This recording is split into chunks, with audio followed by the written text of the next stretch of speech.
नमस्कार दोस्तों, उम्मीद करते हैं कि आप लोग अच्छे होंगे। जो सुप्रीम कोर्ट में केस का बार बार डेट मिल रहा है, हियरिंग का डेट मिल रहा है, उसमें कई लोगों को लग रहा है कि जो डेट मिल रहा है उसी में क्या हो जाएगा, क्लियर हो जाएगा। तो एक चीज़ बताना चाहेंगे, आप गौर से सुनिएगा। देखिए, सुप्रीम कोर्ट ने क्या बोला। सुप्रीम कोर्ट ने बोला था कि जो रिस्पोंडेंट है, जैसे जो पेटिशनर है, पेटिशनर के द्वारा जो SLPA दर्ज किया गया है, उस SLPA के बिहाफ पर क्या होता है कि जो रिस्पोंडेंट होता है, पेटिशनर के जवाब को रिप्लाई देना होता है, जिसको काउंटर फाइल कहते हैं। जब काउंटर फाइल रिस्पोंडेंट के द्वारा दे दिया जाएगा तो फिर क्या होगा, उस काउंटर फाइल को पेटिशनर के तरफ से जवाब देना होता है, जिसको रीज्वाइंडर बोलते हैं। सिंपल भाषा में समझिए, ठीक ना। तो काउंटर फाइल अगर जब तक नहीं दिया जाता है कॉन्टेक्ट बेसिस वालों की तरफ से, जिन्होंने भी जैसे वो नियम का चैलेंज कर रहे हैं और उनके द्वारा बार बार इस चीज़ों को इग्नोर किया जा रहा है, तो एक चीज़ बताना चाहेंगे। यह भी रूल है सुप्रीम कोर्ट का, लॉ के अकॉर्डिंग, कि अगर सुप्रीम कोर्ट का जो रजिस्ट्रार है, रजिस्ट्रार कोर्ट के पास अगर ये मैटर पहुंचा है और वहाँ पर चीज़ों को इग्नोर किया जा रहा है, बार बार काउंटर फाइल नहीं कर रहे हैं, इग्नोर कर रहे हैं, समय से पहले नहीं दे रहे हैं, तो समझ लीजिए कि एक तरफा जजमेंट दे दिया जाएगा। ठीक है ना, एक तरफा जजमेंट, उसमें कोई बिहाफ नहीं बचेगा, कोई ऑप्शन नहीं बचेगा किसी को। यानी वैसे लोगों को ही मान्यता मिलेगा जो लोग एग्ज़ाम पास, जिनका मेरिट बन गया है, डॉक्यूमेंट वेरिफिकेशन हो गया है, वैसे लोगों को वरीयता दिया जाएगा। ठीक ना। तो एक चीज़ कहेंगे कि देखिए, जो सुप्रीम कोर्ट का अभी 2 हाल ही फिलहाल में ऑर्डर आया है, आप गौर से समझिएगा।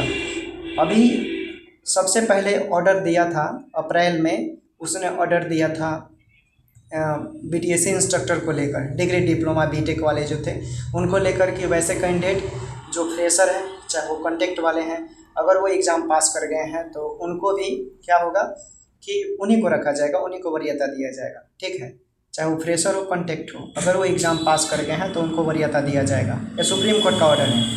अगर आप इसके पहले राजस्थान हाई कोर्ट का भी ऑर्डर उठाते हैं या आंध्र प्रदेश का भी उठाते हैं, तो उसमें सुप्रीम कोर्ट ने एक चीज़ को क्लियर किया है कि हम वैसे स्टूडेंट को ही रखेंगे, वैसे स्टूडेंट को ही मान्यता मिलनी चाहिए और लॉ के मुताबिक जिन्होंने एग्ज़ाम पास किया है।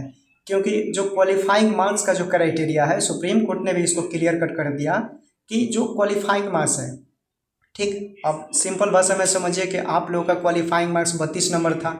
ठीक है, 100 नंबर में 32 नंबर मंगाने थे, और कई ऐसे स्टूडेंट थे जिनका समझ लीजिए कि कई लोगों को ऐसे ही जो क्वालिफाइंग मार्क्स है उसके आसपास जो नंबर है उसके अकॉर्डिंग में उनको पास करार दे दिया गया है। लेकिन नंबर ऑफ कैंडिडेट के अकॉर्डिंग देखें तो संख्या की जब बात आएगी तो हो सकता है आपका मेरिट ना बने, क्योंकि सुप्रीम कोर्ट का भी ऑर्डर है।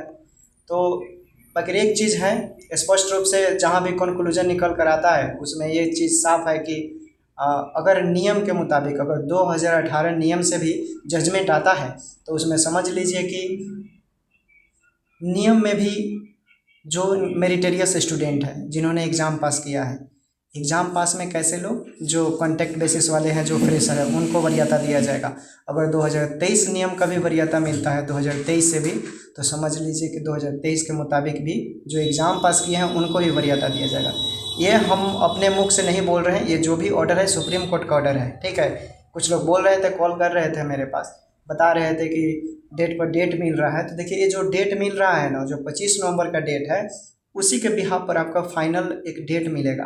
अगर 25 तारीख के पहले, यानी 25 नवंबर के पहले अगर जो चीज़ें रजिस्ट्रार के पास प्रोवाइड करने के लिए बोला गया है, वो सब चीज़ें अगर वहाँ अवेलेबल नहीं होता है, अवेलेबल जैसे रिस्पोंडेंट देंगे। देखिए, पहले रिस्पोंडेंट को काउंटर फाइल करना होगा। अगर रिस्पोंडेंट काउंटर फाइल नहीं करते हैं तो समझ लीजिए कि रिस्पोंडेंट के काउंटर फाइल के बिहाफ पर ही पेटिशनर जो होगा वो रीज्वाइंडर देगा। ठीक, रिस्पोंडेंट के बिहाफ पर ही पेटिशनर को रीज्वाइंडर देना होता है। रीज्वाइंडर कौन देगा? उनके एडवोकेट देंगे लोग, अपने अपने जो भी होगा वो एडवोकेट देगा लोग। ठीक है, तो ये सब चीज़ें हैं। अगर बार बार अगर कोई चीज़, जैसे मान लीजिए इसमें कॉन्टेक्ट बेसिस वाले लोग हैं जो नियम को चैलेंज कर रहे हैं, अगर फाइल आप नहीं कर रहे हैं, काउंटर नहीं जवाब दे रहे हैं, तो आप कई सारे ऐसे केसेस पड़े हैं प्रीवियस ईयर में, आप जाकर आपके एडवोकेट होंगे, आप उनसे तर्क वितर्क कर सकते हैं, पूछ सकते हैं। ठीक है, आपको मालूम चल जाएगा कि किसको अगर ऐसा करने से आपको ही को नुकसान होगा। अगर आप समय से काउंटर फाइल नहीं करते हैं तो आपको क्या लगता है कि आप इसमें बने रहेंगे? नहीं बने रहेंगे, आपका पोजीशन डाउन हो जाएगा। ठीक है, और ये केस तभी क्लियर होगा जब तक दोनों आदमी जो पिटिशनर के तरफ से, जैसे कि जो लोग एग्ज़ाम को चैलेंज कर रहे हैं और वैसे लोग जो नियम को चैलेंज कर रहे हैं, यानी मार्क्स बेसिस वाले, लड़ाई दो ही लोगों का है ना। एक लोग बोल रहे हैं मार्क्स बेसिस का और एक लोग बोल रहे हैं कि नहीं एग्ज़ाम बेसिस का।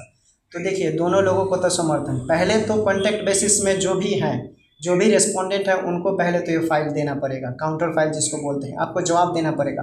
आप लोग जवाब दीजिएगा तभी पिटिशनर के तरफ से रीज्वाइंडर दिया जाएगा, आपके बिहाफ पर वो जवाब देंगे, उसके एडवोकेट जवाब देगा दोस्तों, ठीक है। तो यही सब चीज़ें होगा और बात अगर ये जल्दी हो जाता है तो केस जल्दी क्लियर हो जाएगा, अगर चीज़ें नहीं क्लियर होता है तो फिर दिक्कत हो जाएगा, फंसे रह जाएगा, लटकते रह जाएगा और कोई ठीक नहीं है कि आपका केस 2025 का अप्रैल में क्लियर होगा कि मार्च में क्लियर होगा। जब रजिस्ट्रार के पास ये चीज़ें मेंशन हो जाएगा तो समझ लीजिए कि हाँ एक डेट मिल जाएगा आपको, 30 से 40-45 दिन का जो दिन होगा, हो सके 2 हियरिंग में ख़त्म हो जाए, 3 हियरिंग में ख़त्म हो जाए, जल्दी ख़त्म हो जाएगा।